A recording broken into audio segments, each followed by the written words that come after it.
y vamos a ver un poquito el tema este de cemento Portland.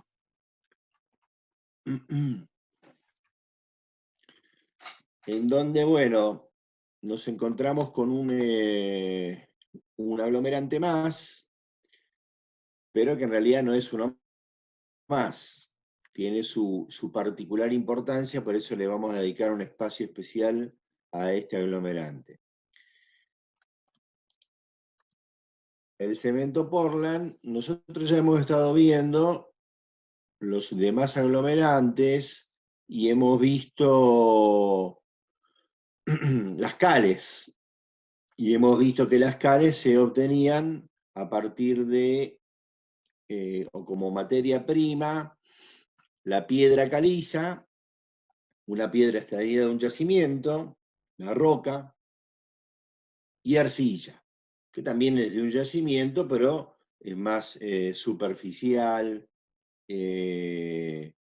Entonces, vimos que en la cala aérea esa arcilla en realidad constituye una impureza, porque en realidad la materia prima es la piedra caliza. Vimos que en la hidráulica ya la arcilla no era una impureza. ¿Por qué? Porque en el caso de la cala aérea lo que tenemos que obtener es la cal viva, el óxido de calcio en el horno, y apagarla después. Se puede utilizar. En el caso de la cal hidráulica, aparte de ese hidróxido de calcio, de la cal viva apagada, de la cal aérea apagada, tenían que aparecer silicatos y aluminatos de calcio. Y para eso tenía que estar la arcilla que traía esos componentes, el silicato de aluminio hidratado. Bien, acá la idea es que toda la composición sean estos silicatos y aluminatos, en especial los silicatos. Los silicatos y aluminatos son los que van a hacer que este aglomerante sea el que tenga mayor poder hidráulico, es decir, el que pueda reaccionar más con el agua. ¿Se está escuchando, Julieta, bien esto? ¿Se está viendo bien? Sí, sí, Marcelo, se escucha Gracias. y se ve bien. Bueno. Y los silicatos, además, son los que le dan la resistencia a la compresión. Los que hacen que este aglomerante sea el más resistente, el que aporte más resistencia a la compresión, y por eso es el único que se admite para hacer hormigones estructurales, o sea, para construir elementos de la construcción, estructuras que van a soportar cargas de compresión. No solo de compresión, también de flexión, donde hay compresión y tracción. En ese caso será hormigón armado, y a veces es hormigón puro, como por ejemplo un pavimento, que es una losa de hormigón donde el acero no cumple función estructural. Sí, constructiva, ya lo vamos a ver en su momento. Bueno, entonces, este cemento Portland, este aglomerante, disculpen, este aglomerante se obtiene entonces a partir de piedra caliza y arcilla.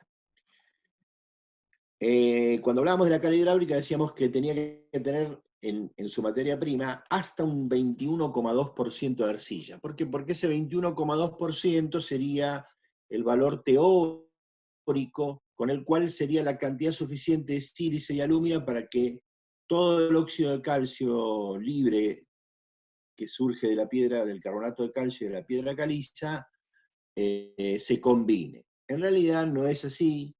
Eso es un valor teórico, y por eso, como materia prima, se usa más o menos un 65% en peso, o sea, del total de material que se va a meter en el horno, el 65% del peso es piedra caliza y el 35% es arcilla. Y el proceso es esto que explicamos en este dibujito, en donde la piedra caliza extraída del yacimiento y la arcilla se mezclan, se muelen, porque si no se muele y quedan grandes bloques, no va a sufrir la cocción y no se van a producir los procesos químicos apropiadamente. Para que todo llegue a tomar la temperatura del horno, hay que molerlo finamente, meterlo en estado de polvo.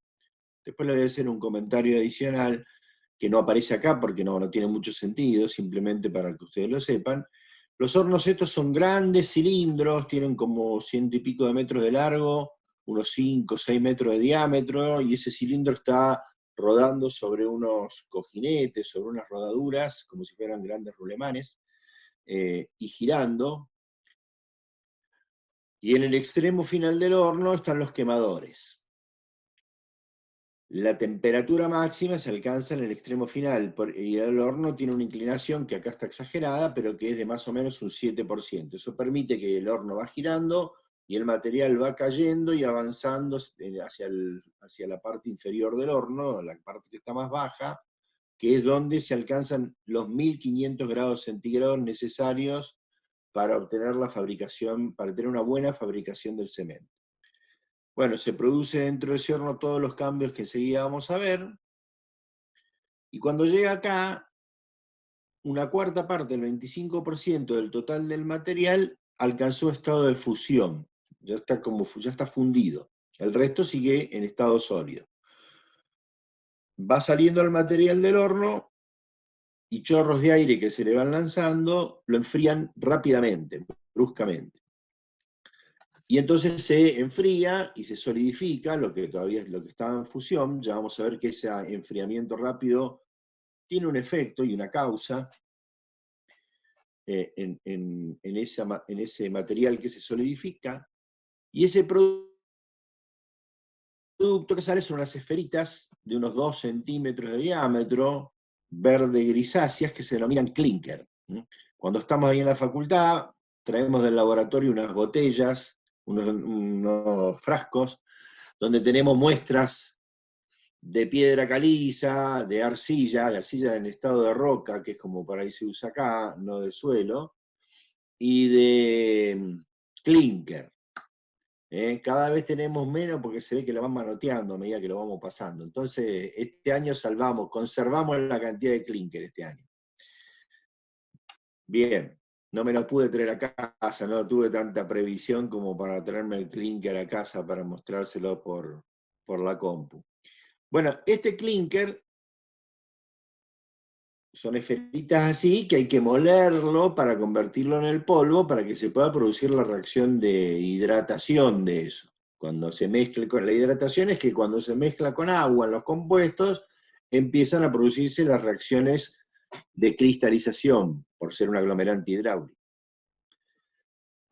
En el momento en que se lo va a moler, se le agrega hasta un 5% de la piedra de yeso o piedra algés, que era la materia prima con que se fabrica el yeso de obra. No es, como vamos a insistir después, el material que se usa en obra, el yeso que se usa para revocar, sino que es la piedra que es materia prima para hacer ese material.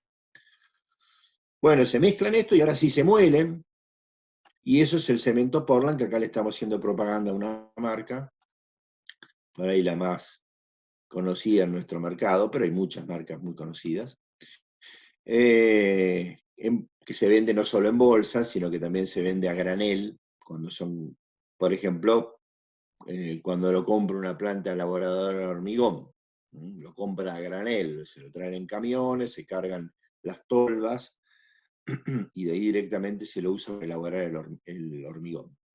Bien, vamos a ver también en la segunda parte que en esta instancia, donde se mezcla el clinker y el yeso antes de molerlo, también ahí se pueden agregar algunas otras cosas que se llaman adiciones y que hacen a la posibilidad de obtener distintos cementos con distintas propiedades. Al que se obtiene, como en este caso, producto de la mezcla exclusiva de clinker y yeso, se lo denomina cemento Portland normal. Eso es lo que dice la norma que vamos a ver también en la segunda parte, que es la IRAM 50.000.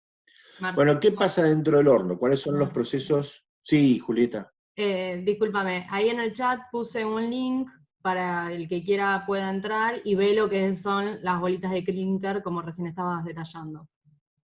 Ah, buenísimo. O sea, no puedo mandar la imagen, también. pero el link, sí, por lo menos entran y ven la imagen. Lo mismo que veríamos en vivo y en directo si estuviéramos en clase. Por lo menos acá lo ven, no tocan la consistencia ni nada, pero bueno. Algo es algo. Bien. No, perfecto. Bueno, ¿qué pasa dentro del horno? Entonces estamos metiendo un 65% de piedra caliza y un 35% de arcilla. Lo que no se dijo hasta acá es que la arcilla normalmente está combinada con óxido férrico. Dentro de este porcentaje está incluido el óxido férrico que está mezclado, no combinado químicamente. La composición química de la arcilla es la que ya hemos visto antes para los cerámicos y las cales, es el silicato de alumina hidratado. Pero sí mezclado hay óxido férrico. Y eso es lo que le da el color rojizo a la arcilla. Cuando uno ve ese suelo de un color rojizo habitualmente, es el óxido férrico. Si no, la arcilla solita, este silicato de alumina hidratado, sería un color blanco o grisáceo, pálido. Que son las arcillas muy puras que se denominan caolines. Entonces, y acá lo mencionamos porque tiene una razón, digamos, que forma parte del proceso de fabricación, interviene. Entonces tenemos carbonato de calcio, que es la piedra caliza, silicato de aluminio hidratado, que es la arcilla, óxido de silicio, óxido de aluminio y agua de composición molecular, y el óxido férrico. Una de las acciones que tiene es que me permite bajar la temperatura en el horno, o sea que me economiza. El gran costo de la fabricación del cemento es la energía que se consume para alcanzar esos 1500 grados centígrados en el extremo del horno. Una gran cantidad de material que hay que subir, llevarlo a esa temperatura. Y el óxido férrico logra que esa temperatura sea esa, si no por ahí tendría que ser más. Y por lo tanto me economiza combustible. Bien, ese es uno de los aspectos, el otro lo vamos a ver enseguida. Bueno, en las primeras instancias pasa lo mismo que vimos en la fabricación de las cales, de la cal hidráulica particularmente. A los 500 grados, la ruptura de la molécula de arcilla, la descomposición, se rompe en sus componentes, la sílice, óxido de silicio, la alúmina, óxido de aluminio, la molécula de agua que al romperse el agua se evapora y se va con el humo del horno y sigue quedando el óxido férrico. A los 800 grados es la calcinación, lo que ya hemos visto como calcinación, la ruptura del carbonato de calcio en anhídrido carbónico, que también se va con el humo del horno porque es un gas, y el óxido de calcio que queda en estado libre, en disposición de combinarse con otros compuestos.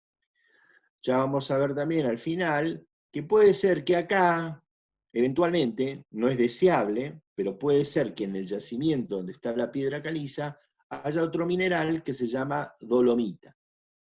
La dolomita es carbonato de magnesio, en vez de calcio, magnesio.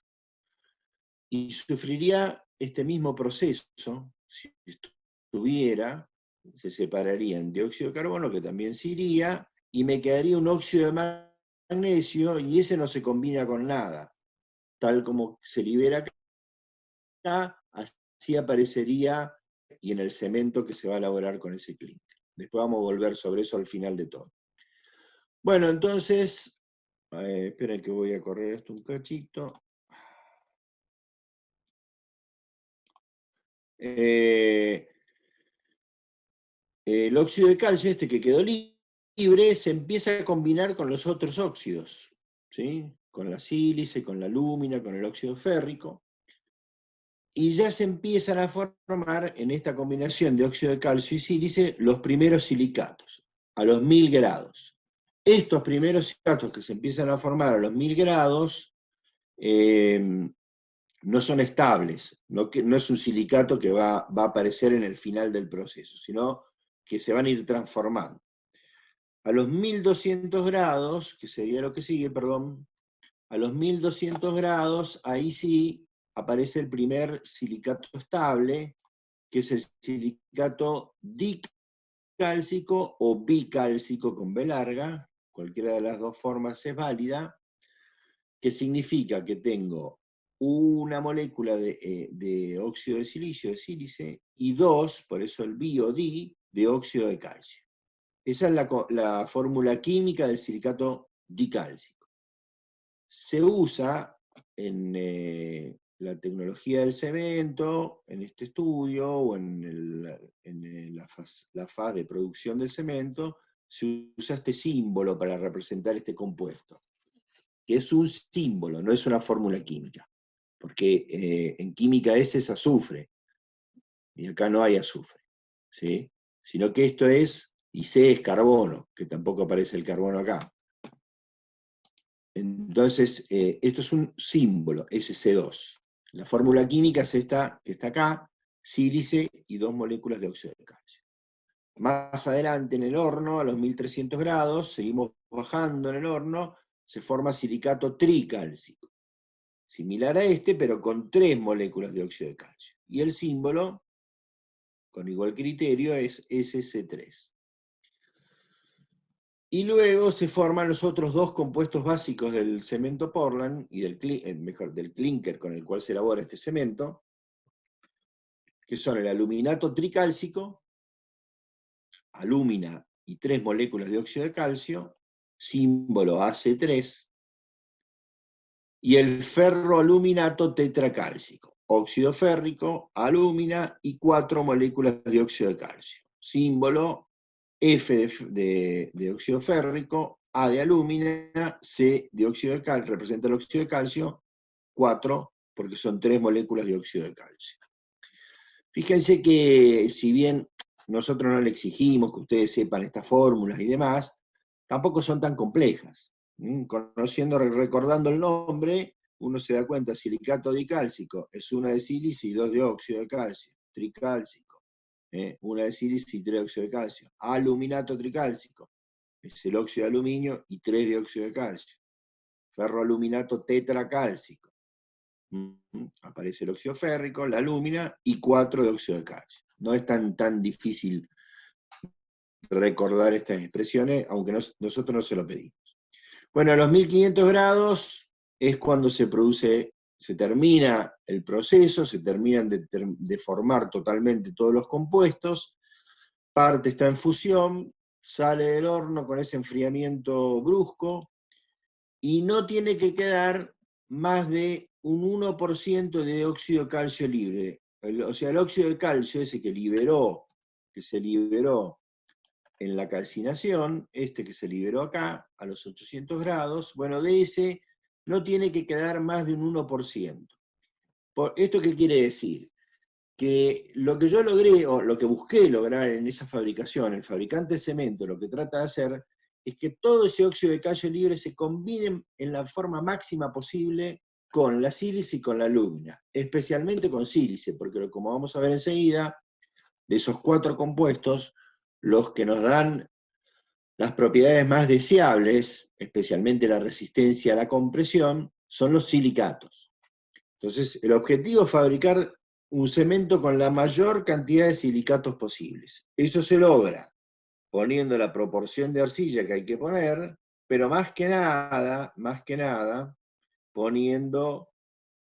llegando a una alta temperatura en el horno, porque si no, yo por más que le meta el 35% de arcilla, si en ese horno no se alcanzan los 1500 grados centígrados, no se va a producir las combinaciones químicas y me va a quedar un cemento de baja calidad, con no suficiente cantidad de silicatos, con exceso de óxido de calcio libre, ¿sí? Bien. Perdón, para adelante. Bueno, acá se habla de cuál es la composición potencial y elemental del cemento. Un fabricante de cemento, para saber cómo es la calidad del cemento que está produciendo, tendría que tratar de conocer esta composición. Esta composición potencial, paso a la que sigue, después vuelvo para atrás, lo que me da es cuánto tiene de cada uno de estos compuestos que acabamos de ver. Cuánto de silicato dicálcico, cuánto de silicato tricálcico, cuánto de aluminato tricálcico y cuánto de ferroaluminato tetracálcico. Porque ahora vamos a ver que cada uno de estos le da propiedades y características distintas a ese cemento. El problema es que cuando el fabricante de cemento quiere saber cuánto contiene de cada uno de estos, no lo puede hacer en forma directa, porque de un análisis químico lo que se puede obtener son los óxidos separados, no combinados. Cuánto dióxido de calcio, cuánta sílice, cuánta alúmina y cuánto óxido férrico. Este es un valor promedio y estos son los valores límites en los cementos Portland normalizados. Un 63% de óxido de calcio, un 21% de sílice, 6% de alúmina y 3% de óxido férrico. ¿Cómo se pasa de esta composición elemental que sale del análisis químico a la composición potencial? A través de fórmulas empíricas. Hasta ahora no hay otro método. No les puse eso en el apunte ni en el PowerPoint, lo agregué acá para que ustedes lo vean a qué nos referimos con fórmulas empíricas. ¿Qué es esto? Perdón. Ay, pensé que lo había agregado. ¿Qué pasó? Me desapareció. A ver, esperen un cachito. Hay unas fórmulas que hay un señor Bogué que... Pero, qué raro. Bueno, esperen a ver si la busco un cachito la fórmula. Voy a explorar un poquito por mi... Marcelo, Sí. en 6 minutos se va a cortar. ¿No querés mientras vos lo buscás, salimos y después te pedimos entrar, así vos lo buscás tranquilo unos minutos? No, porque es rápido, lo tengo acá a mano. Ok, pero igual consideremos eso, que en 6 No minutos es se tan corta. complicada la cosa. Sí, lo estoy viendo, Ahí hay una consulta, pero bueno, si querés mirarlo, busca primero sí, la escucho imagen. mientras. Bueno, acá pregunta Germán. Escucho si querés. Germán Sí. pregunta, profe, la suma de esos porcentajes no da el 100%. Ese porcentaje Y porque faltante. hay algunas otras cosas, hay algunos otros compuestos que puede haber. Por ejemplo, el óxido de magnesio, ese que les dije que podía estar. O sea, no siempre están, pero hay algunos otros compuestos. Puede haber óxido de potasio, ya lo vamos a ver en su momento. Óxido de sodio, que no son deseables, pero puede haber, ¿sí? Por eso no da el 100%, porque hay otras cosas más. Digamos, en proporciones menores y de menos importancia, pero hay otras cosas más. Acá no voy a abrir el PowerPoint pero les muestro. Acá están las fórmulas esas. Yo les decía, en un análisis químico me sale la cantidad, el porcentaje en peso o el peso en gramos, cualquiera de las dos cosas puedo poner. Y fíjense, yo pongo en esta fórmula, supongamos que hablo de porcentajes, y supongamos que mi cemento coincide con ese porcentaje promedio, igual no me acuerdo cuánto era, creo que era 61 de óxido de calcio, o 63, 23 de sílice, alúmina. Fíjense que acá ya aparece otro compuesto que no mencionamos en esa lista. Hay un sulfato acá dando vuelta. Bien. Entonces, lo que hacen el que quiera obtener la cantidad de silicato tricálcico es meter dentro de esta fórmula empírica, quiere decir que salió de hacer ensayos prácticos.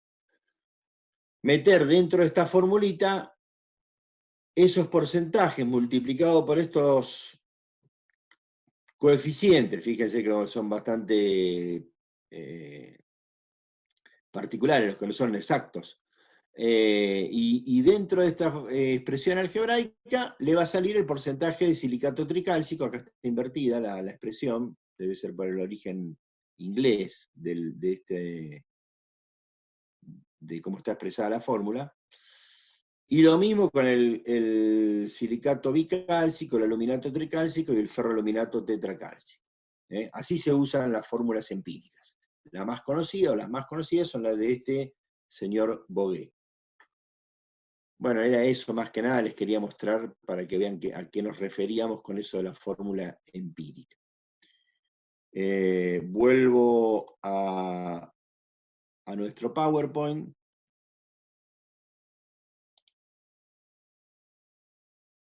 Entonces, lo que seguiría sería ver, a ver, un segundito, lo que seguiría sería ver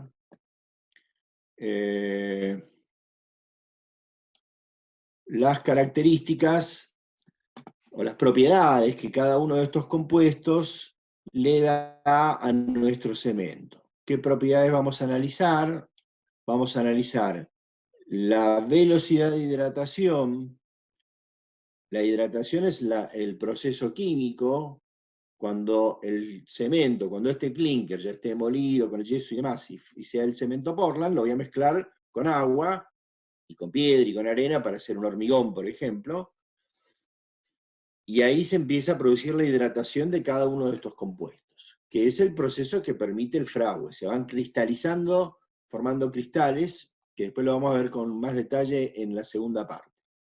Bueno, hay una velocidad de esas reacciones, todas son exotérmicas, todas liberan calor, por eso se analiza este calor de hidratación. Las más rápidas, las más violentas, liberan más calor, las más lentas son más estables, liberan menos calor. Eso de estabilidad también está vinculado a la resistencia química posterior que tiene el producto final terminado, es decir, cómo se comporta con eventuales compuestos que puedan atacarlo de otros materiales, en contacto con otros materiales, y fundamentalmente el otro factor importante que es qué resistencia mecánica me brindan. Cuando hablo de resistencia mecánica, hablo de capacidad de soportar esfuerzo de compresión.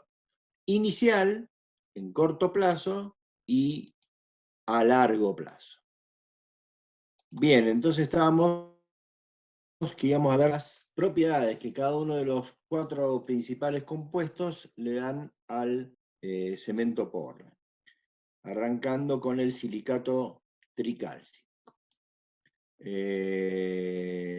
Este es el símbolo, como ya vimos, que está representando una molécula de sílice y 3 de óxido de calcio. Este es un compuesto que reacciona rápido, se combina rápidamente con el agua y se cristaliza rápido, se empieza a solidificar rápido, a formar cristales.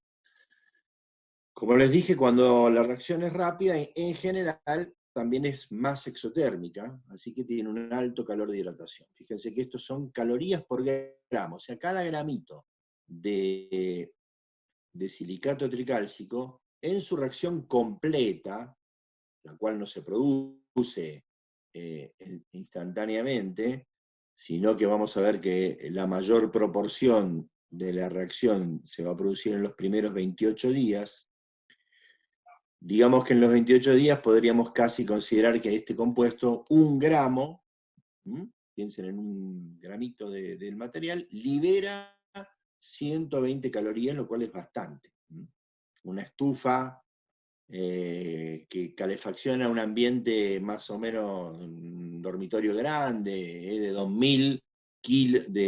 2000 calorías hora.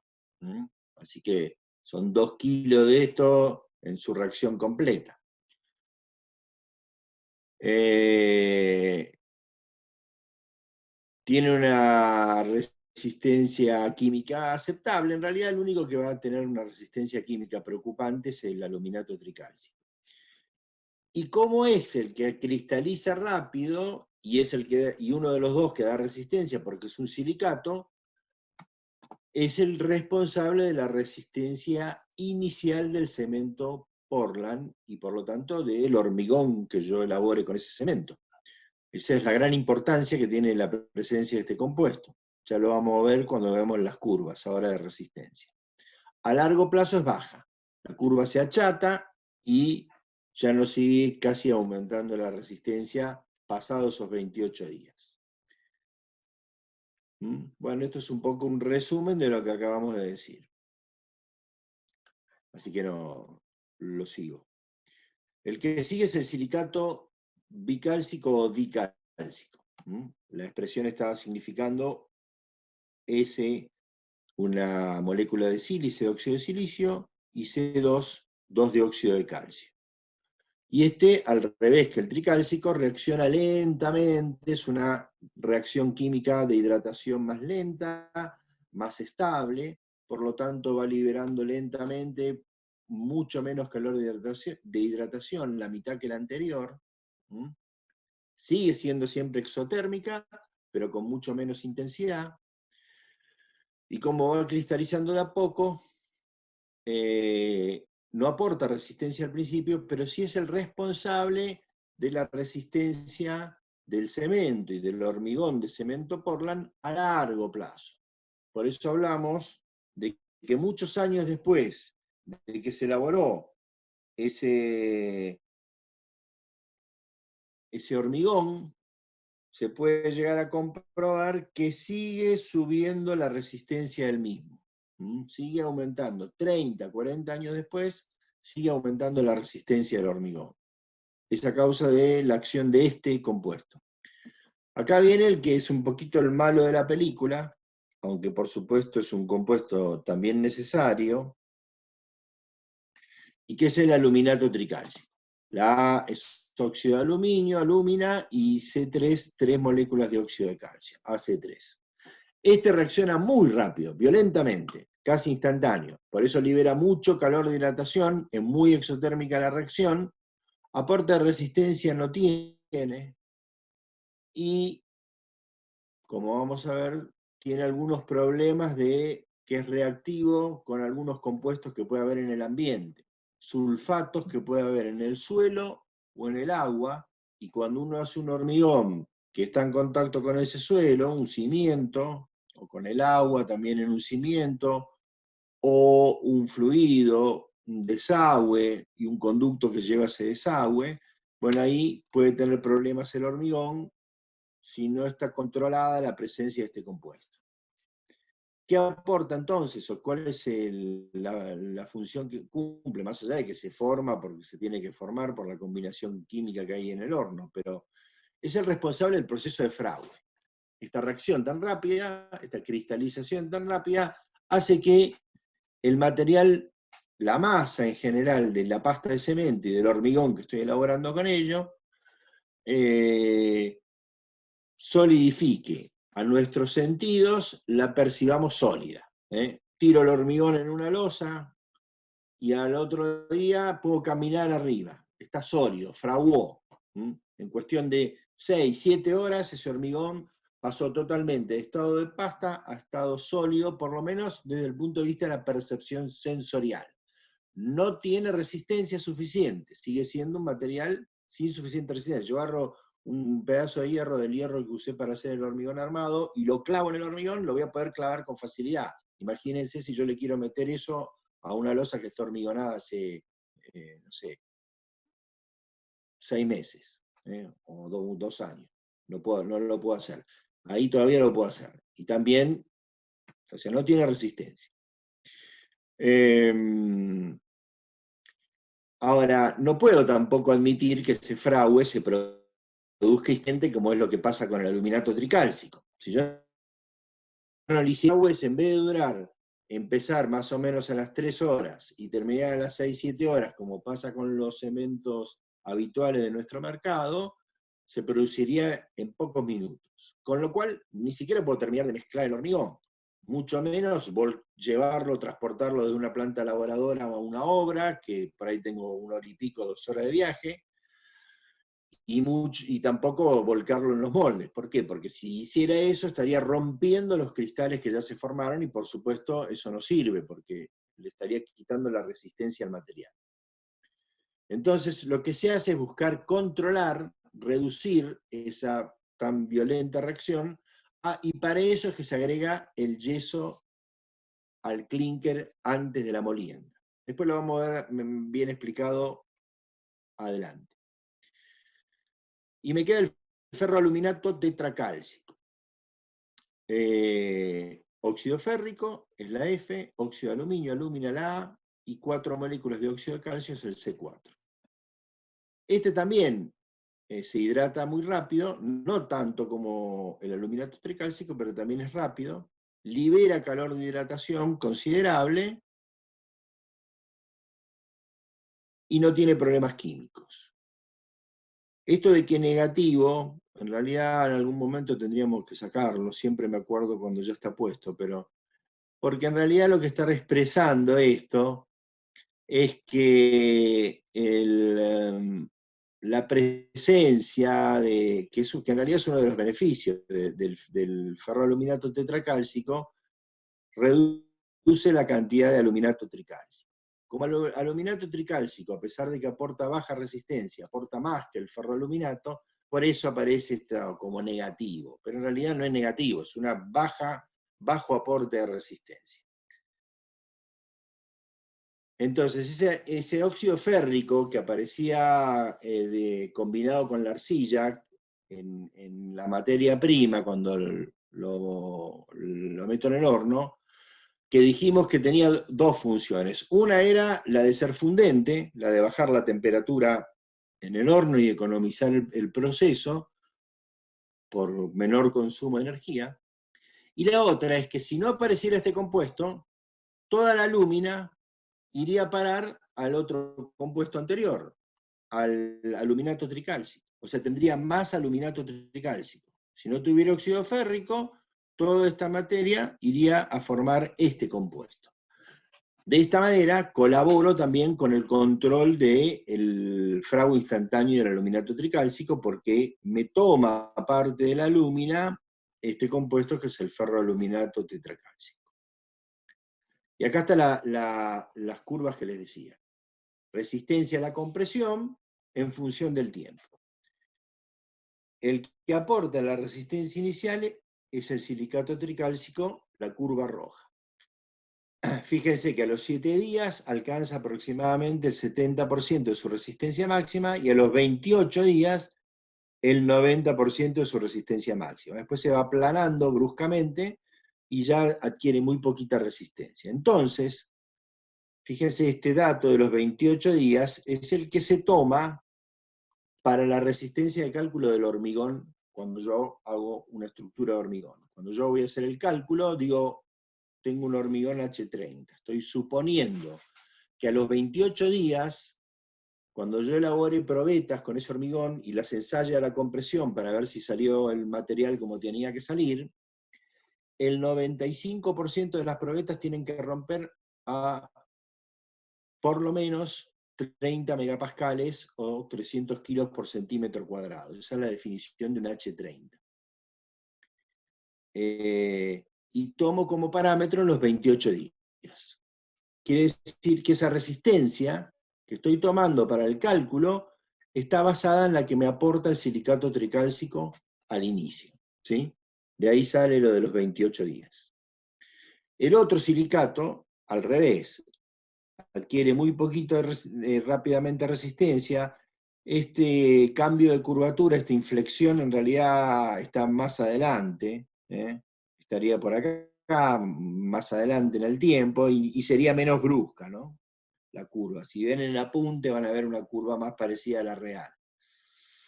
Bueno, pero hay una inflexión y empieza a subir, y al año aproximadamente, se cruza con el silicato tricálcico. O sea, al año el aporte de resistencia es similar por parte de los dos silicatos. Y este sigue subiendo, el silicato bicálcico.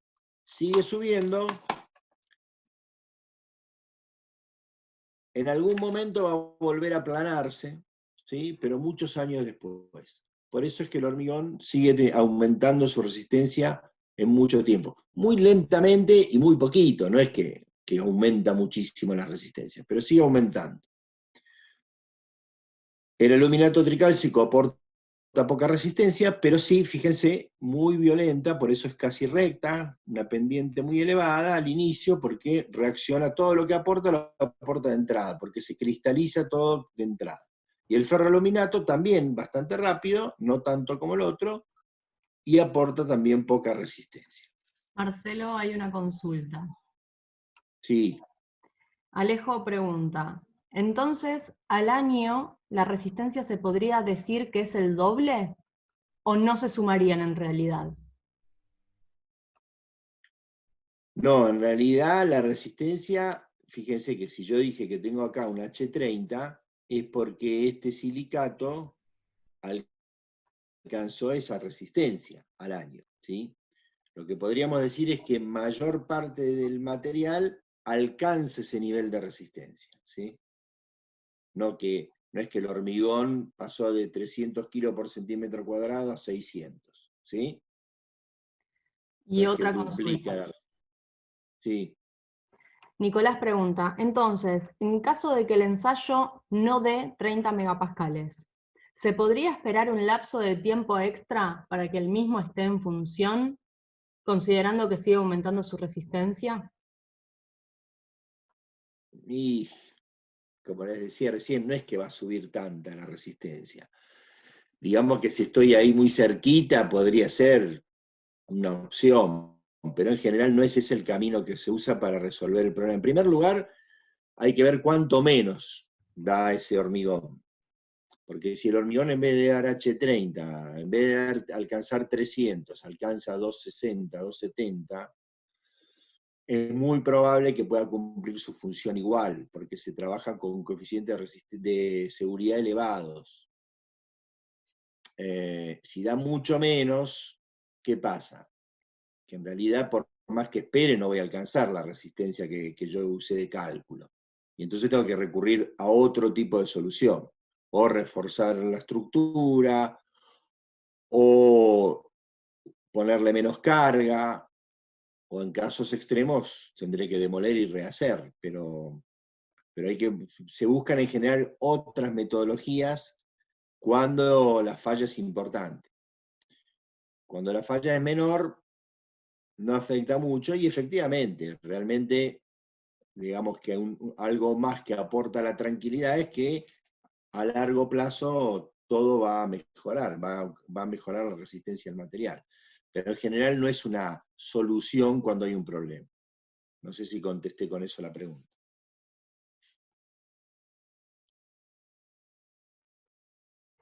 Mientras sigo. Perfecto.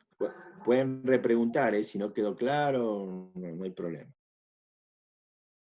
Bueno, vamos a explicar un poquito mejor la presencia del yeso ahora. El yeso, como decíamos, que se agrega ahí al final, cuando ya tengo el clinker que salió del horno, antes de molerlo para convertirlo en el polvo, que es el cemento Portland, porque si no, no va a reaccionar, o va a reaccionar una porción muy pequeña de ese material. Agrego el yeso, que es, insisto, este compuesto, el sulfato de calcio bihidratado, que es la piedra de yeso que se encuentra en la naturaleza. Sulfato de calcio con 2 moléculas de agua de composición molecular. No es el yeso que se usa en la obra para revocar paredes y cielos rasos. Ese se obtenía a partir de metido en un horno, y esa cocción rompía y sacaba parte de esta agua de composición molecular y lo convertía en sulfato de calcio con media molécula de agua, semihidratado. Ese no es, ese al revés, en vez de bajar el tiempo de fragua, me lo subiría. Entonces, ¿qué va a pasar con este sulfato de calcio hidratado? ¿Cómo es que va a colaborar para hacer que el aluminato tricálcico no reaccione tan rápido? Bueno, lo que pasa es lo siguiente. Lo voy a explicar con el dibujito que está a continuación, y en todo caso, si después volvemos a la realidad, lo voy a explicar ahí, porque lo que les voy a decir es lo que está en esta diapositiva. Yo tengo en mi mezcla de clínker y yeso, está el sulfato de calcio bihidratado, el yeso, y dentro del clínker está el aluminato tricálcico, que es el que yo quiero con el yeso controlar el proceso de hidratación violenta que tiene. Bueno, lo muelo, tengo un polvo, adentro tengo una bolsa de cemento, o el cemento en polvo en la planta elaboradora. Con ese cemento lo mezclo con arena, con piedra, con agua, y hago un hormigón. Empieza el agua a combinarse con los compuestos. Empieza a producirse la hidratación.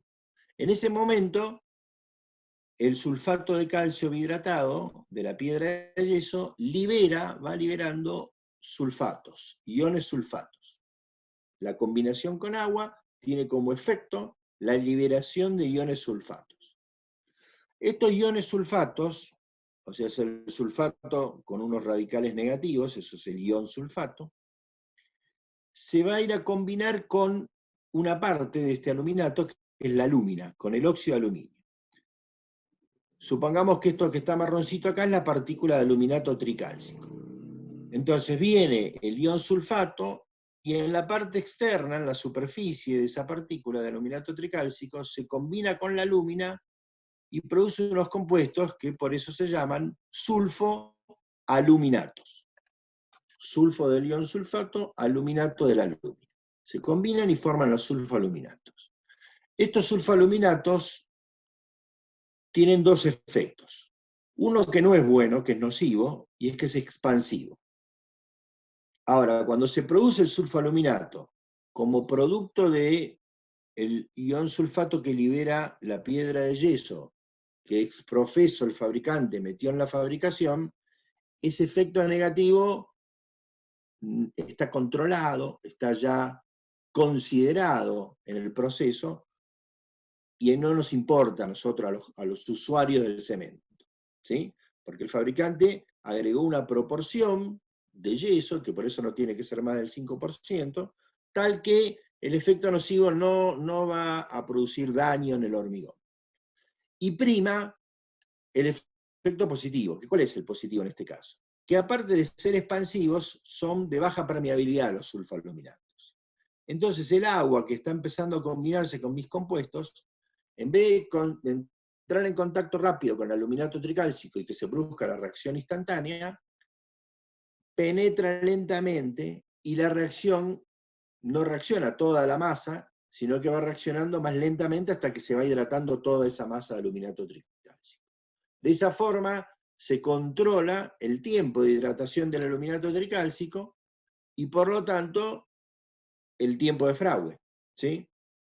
Y que en vez de ser instantáneo se logran esas 2 o 3 horas de fragüe inicial y 6 o 7 horas de fragüe final que tienen los cementos en el mercado. La norma tiene un rango un poquito más amplio, habla de 45 minutos como mínimo y 10 horas como máximo, pero en la práctica ese rango está entre inicial unas 2 horas y media, 3 horas, y final 7 horas. Bien. Marcelo. Sí. Tengo una consulta de Victoria. O sea, justo Victoria. la consulta entró y había empezado ahí a la explicación de toda esta diapositiva, entonces no te quise cortar, pero viene de antes. Usar el Bien. yeso semihidratado, ¿sería como generar un falso fraguado? Claro, claro. No produciría este efecto, y por el contrario, como el yeso solo con el agua fragua en 20 minutos, lo que haría es que me frague más rápido en vez de más lento. Y sería falso fraguado porque en realidad lo que fraguó es el yeso, no el... ¿Vieron cuando van a la ferretería y compran cemento rápido? Para que el cemento frague más rápido. Bueno, es cemento mezclado con yeso. Por supuesto que ese cemento rápido no se puede usar para hacer nada estructural. Uno lo usa para pegar una rejillita, para sellar un inodoro, esas cosas. Y usa cemento rápido para que el agua no se me meta, bueno. Pero en realidad lo que fraguó rápidamente ahí es el yeso. Y no es lo que se hace, no es lo que hace el fabricante, por supuesto, de cemento pobre. Sino que este es el material que se pone y este es el efecto que se logra. No sé si eso responde la pregunta de esta chica, no me acuerdo cómo era. Victoria. Sí, respondió, ok, gracias. Ahora tengo una consulta de Bien. Nicolás. Sí. Una solución a la expansión por producto del yeso, ¿no sería agregarle menos arena al hormigón? No, la arena, a ver, la arena lo que hace es contener más que la expansión, al revés, la contracción de fragua. ¿Sí? Pero la arena es un inerte, no va, y tampoco va a contener la expansión. Pero aparte no hace falta hacerle nada, porque la expansión es muy limitada, porque es limitada la cantidad que se agrega de piedra de yeso. El problema de este material, cuando decimos que es inestable químicamente, es cuando los sulfoaluminatos se producen no por el ion sulfato del yeso que le agrega el fabricante al cemento, para fabricar el cemento, al clinker, mejor dicho, sino que este ion sulfato anda suelto en la tierra, en el agua, en el líquido que voy a transportar con mi conducto. Entonces yo hice mi obra, hice mi hormigón, por ejemplo, hice un puente y tengo el apoyo de un puente que cruza un río, un arroyo metido ahí en agua que lleva sulfatos, y esos sulfatos con el tiempo van a empezar a combinarse con la lúmina que hay en el hormigón del aluminato tricálcico, y ahí ese no es un efecto previsto. Entonces ahí sí va a empezar a largo plazo, se van a ir formando sulfaluminatos expansivos que pueden romper y agrietar el hormigón. Entonces vamos a ver que la solución que vamos a usar para eso es usar, en esos casos en donde yo tengo el riesgo de que mi hormigón va a estar en contacto con sulfatos, usar un cemento que tenga menos cantidad de este aluminato tricálcico, que esté limitado el contenido de aluminato tricálcico en ese cemento. Y ahí me cubro de el efecto nocivo que puede producirse por sulfaluminatos, pero que no están originados en este caso de sulfato que sale de la piedra de yeso que puso el fabricante al hacer el cemento, sino que provienen de sulfatos que están en la naturaleza. Bueno, y nos quedaba el tema del enfriamiento brusco. ¿Se acuerdan que yo les dije que podía haber junto con carbonato de calcio, carbonato de magnesio en la materia prima, junto con la piedra caliza dolomita? Y el óxido de magnesio, les dije que, bueno, cuando estaríamos en el proceso de calcinación, el carbonato de magnesio, que es la dolomita, se rompería a los 800 grados, dejando dióxido de carbono que se iría con el humo y óxido de magnesio que quedaría libre y que así como se generó a los 800 grados, cuando sale del horno sigue el óxido de magnesio. Si yo no hago nada y queda ese óxido de magnesio, cuando yo use ese cemento y lo mezcle con agua, se va a formar hidróxido de magnesio. Y igual que los sulfaluminatos, también es expansivo. Y también eso de que es expansivo hace que se empiece a hacer un producto que se está hinchando en la masa de hormigón. Y como esto es a largo plazo, no es que se hidrata rápido, se expande y todavía el hormigón está en estado pastoso, fluido, sino que ya está fraguado y endurecido incluso, o sea, pasan muchos años hasta que esto se termina de producir y de hidratar, porque la humedad se conserva en esa masa, aunque parezca que no, en minúsculas cantidades todavía hay humedad que está reaccionando, después lo vamos a ver eso la semana que viene. Al ir produciéndose esto expansivo en una masa de hormigón que ya está con un volumen constante, va a empezar a introducir tensiones internas y empezar a fisurar y agrietar el hormigón y a largo plazo a romperlo, o sea, ser dañino. Y por lo tanto, hay que tratar de neutralizar esto, que no se produzca esto o que se produzca en una proporción mínima.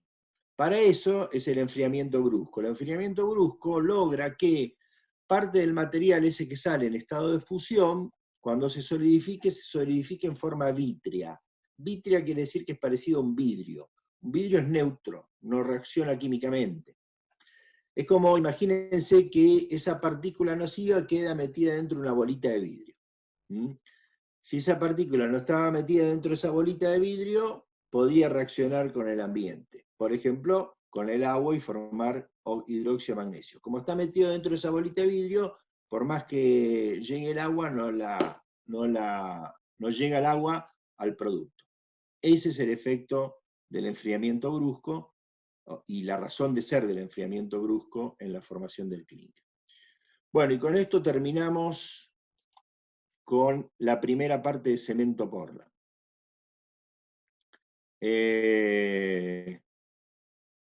¿Hay alguna consulta sobre todo esto que vimos?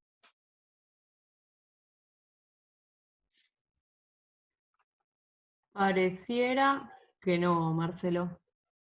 Bueno, les quería decir que estas reuniones que les está diciendo Julieta para organizar, para terminar de cerrar el TP antes de la entrega, también la pueden aprovechar para consultas sobre los contenidos teóricos. Les vamos a, seguramente en la próxima clase, por ahí organizamos, ya les decía, algún cuestionario para resolver, que seguramente los temas van a ser aglomerantes y cemento. Tanto lo que acabamos de ver como la segunda parte que le vamos a mandar. Obviamente que en ese caso la pregunta va a ser más genérica, porque no van a haber tenido la clase. Ahora les contesto la pregunta que hice ahí. Así que yo lo que les diría es que también vayan aprovechando, aparte de hacer el TP, para volver a releer o leer, si no lo hicieron, lo que es aglomerantes y cemento Portland en esta primera parte. Ya les vamos a mandar la segunda. ¿Ya subiste el apunte de cemento, Julieta? El apunte de cemento Portland, sí. Sí. Bueno, tienen el apunte que está todo ya ahí. Y bueno, sobre algo de eso le vamos a hacer el cuestionario. Victoria, se Sí, te no te habilitó el escucho bien. micrófono. Pero no se estaría entendiendo. Mandalo por chat porque no se te escucha la consulta. Mientras contesto la de Agostina que dice, neutraliza el óxido de magnesio, es que al vitrificarse no reacciona. Sí, lo que se vitrifica no es el óxido de magnesio, sino parte del resto del material, pero sí, no reacciona. Contiene el óxido de magnesio y no reacciona. No reacciona químicamente. Profe, una consulta. Sí. Una vez el material vitrificado, ¿se retira o se muele todo? No, forma parte de la masa. Se muele. Todo eso está dentro del clinker, y lo que pasa es que es minúsculo, ¿no? Yo les hablo de bolita de vidrio y uno pesa en una bolita como esa que usamos los chicos para jugar. Es una cosa microscópica, ¿no? Y está todo metido dentro del clinker y cuando se muele queda metido ahí adentro del polvo de cemento. Perfecto, gracias.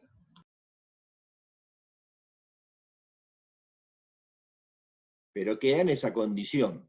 Queda ahí, si hay una palabrita que yo no la uso porque por ahí es medio rara, que es ocluido el óxido de magnesio dentro de esa masa. Bien.